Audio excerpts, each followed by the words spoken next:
ಸಕಲೇಶ್ಪುರ ಭಾಗದಲ್ಲಿ national highway land slide ಆಗಿರುವಂಥದ್ದು ವಿಸಿಟ್ಗೆ ನಾವು ಬಂದಿದ್ದೀರಿ.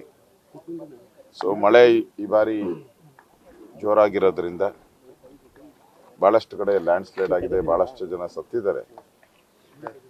ಇವತ್ತು ಸಕಲೇಶ್ಪುರದಲ್ಲೂ ಕೂಡ ನಮ್ಮ ಸಿಮೆಂಟ್ ಮಂಜು ಅವರು, ನಮ್ಮ ಎಲ್ಲ ಜಿಲ್ಲಾಧ್ಯಕ್ಷರುಗಳು, ನಮ್ಮ ನ್ಯಾಷನಲ್ ಹೈವೇ ಅಥಾರಿಟಿಯವರು, ನಮ್ಮ ಲೋಕಲ್ ತಹಸೀಲ್ದಾರ್ಸು ಇವರೆಲ್ಲ ಬಂದಿದ್ದಾರೆ.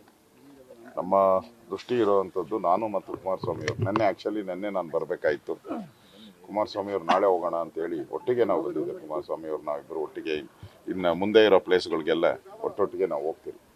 ಒಟ್ಟಾರೆ ಈ ರಾಜ್ಯದಲ್ಲಿ ಭಾಳಷ್ಟು ಈ ಸರಿ ಮಳೆ ಬಂದು ಅನಾಹುತಗಳಾಗಿದೆ, ಭಾಳಷ್ಟು ಜನ ಸತ್ತಿದ್ದಾರೆ.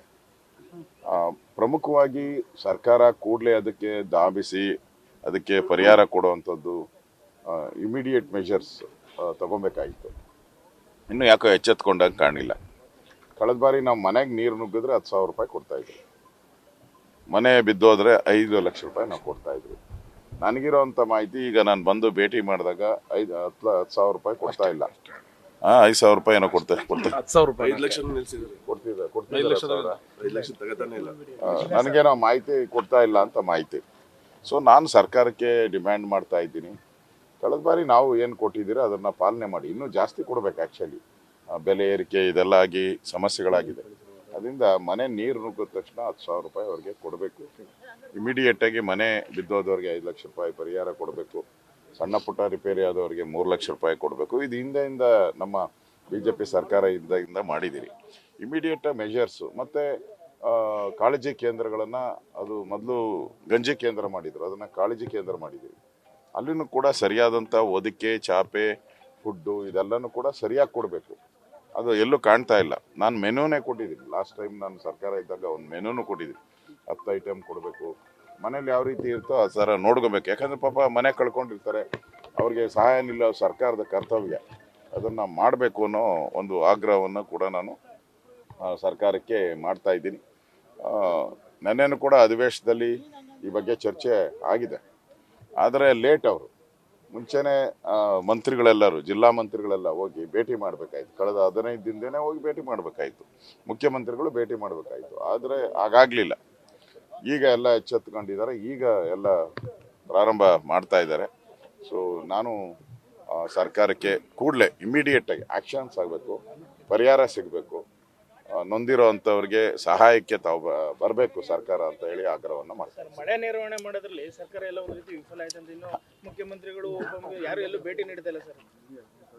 ಪರಿಹಾರಗಳನ್ನು ಅತಿ ಬೇಗ ಕೊಡ್ತಾ ಇಲ್ಲ. ಸರ್ಕಾರ ಈಗ ಒಂದು ರೀತಿ ಸ್ಕ್ಯಾಂಡಲ್ಗಳಲ್ಲಿ ಸಿಕ್ಕಾಕೊಂಬಿಟ್ಟಿದೆ. ಅದರಿಂದ ಹೊರಬರೋಕ್ಕೆ ಅವ್ರ ಕೈಲಿ ಆಗ್ತಾ ಇಲ್ಲ. ಅದಕ್ಕೆ ಅದರಲ್ಲಿ ಬ್ಯುಸಿ ಇದ್ದಾರೆ. ಇಲ್ಲಿ ಸಂಕಷ್ಟದಲ್ಲಿರೋವಂಥ ಜನಕ್ಕೆ ನಾನು ರೆವಿನ್ಯೂ ಮಿನಿಸ್ಟರ್ ಆಗಿದ್ದೆ, ನನಗೆ ಬರ್ತಾ ಇದ್ದಿದ್ದು ಡಿಸಾಸ್ಟರ್ ಮನೆ 16 ಕಡೆ ನಾನು ಭೇಟಿ ಮಾಡಿದ್ದೀನಿ. ಇಮಿಡಿಯೇಟ್ ಪರಿಹಾರ, ಅಲ್ಲೇ ಪರಿಹಾರ ಕೊಡುವಂಥ ವ್ಯವಸ್ಥೆಗಳು ಇವೆಲ್ಲ ಕೂಡ ನಾವು ಮಾಡಿದ್ದೀವಿ.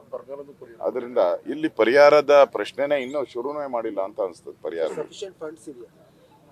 ಇಲ್ಲ, ಕೇಂದ್ರ ಸರ್ಕಾರ ರೆಗ್ಯುಲರ್ ಕೊಟ್ಬಿಟ್ಟಿದೆ, ಇವರೇನು ಕೊಡ್ತಾ ಇಲ್ಲ. ನಾನು ಹೇಳ್ತಾ ಇರೋದು ಕೇಂದ್ರ ಸರ್ಕಾರ ಏನು ನಾರ್ಮಲಿ ಕೊಡ್ತದೆ ಡಿಸಾಸ್ಟರ್ ಮ್ಯಾನೇಜ್ಮೆಂಟ್, ಅದನ್ನು ಡಬಲ್ ಮಾಡಬೇಕು. ಯಾವಾಗೂ ನಾವು ಕರ್ನಾಟಕ ಸರ್ಕಾರ ಅದನ್ನು ಡಬಲ್ ಕೊಡ್ತಾ ಇದ್ದೀವಿ, ಅದಕ್ಕಿಂತ 3 ಪಟ್ಟು 4 ಪಟ್ಟು ಜಾಸ್ತಿ ಕೊಟ್ಟಿದ್ದೀವಿ. ಇದು ಉದಾಹರಣೆಗಳು, ಒಂದಲ್ಲ, ಸುಮಾರು ಒಂದು 7-8 ವರ್ಷ ನಾವು ಕೊಟ್ಟಿದ್ದೀವಿ, ಕಂಟಿನ್ಯೂಸ್ ಆಗಿ ಕೊಟ್ಟಿದ್ದೀವಿ. ಈ ಸರ್ಕಾರ ಕೂಡ ಕೇಂದ್ರ ಸರ್ಕಾರ ಏನು ಕೊಟ್ಟಿದೆ ಅದನ್ನು ಕೊಟ್ಬಿಟ್ಟು ಕೈ ಚೆಲ್ಲುವಂಥ ಪರಿಸ್ಥಿತಿ ಬರಬಾರ್ದು. ರಾಜ್ಯ ಸರ್ಕಾರನೂ ಅದಕ್ಕೆ ಈಕ್ವಲ್ ಶೇರನ್ನು ಹಾಕಬೇಕು, ಅದಕ್ಕಿಂತ ಜಾಸ್ತಿ ಶೇರ್ ಹಾಕಬೇಕು. ಪಾಪ ಯಾರೂ ಕೂಡ ಮನೇನ ಈಗ 95,000 ಬರುತ್ತೆ NDRF ರೂಲ್ಸ್ ಪ್ರಕಾರ. ಅದರಲ್ಲಿ 95,000ದಲ್ಲಿ ಏನು ಮಾಡೋಕ್ಕಾಗಲ್ಲ. ಈಗ ರೋಡು ರಿಪೇರಿಗಳಿಗೂ ಅಷ್ಟೇ ಸರಿಯಾದಂಥ ಮ್ಯಾಚಿಂಗ್ ಗ್ರಾಂಟ್ ಕೊಟ್ರೇ ಆಗೋದು, ಇಲ್ಲ ಅಂದರೆ ಆಗೋದೇ ಇಲ್ಲ. ಸಣ್ಣ ಪುಟ್ಟ ರಿಪೇರಿ ಮಾಡ್ತಾರೆ, ಹೊರಟೋಗ್ತಾರೆ ಅಷ್ಟೇ. ನ್ಯೂಸ್ ಫಸ್ಟ್, ನಿರ್ಭೀತಿಯಿಂದ ನಿಮ್ಮ ಪರವಾಗಿ.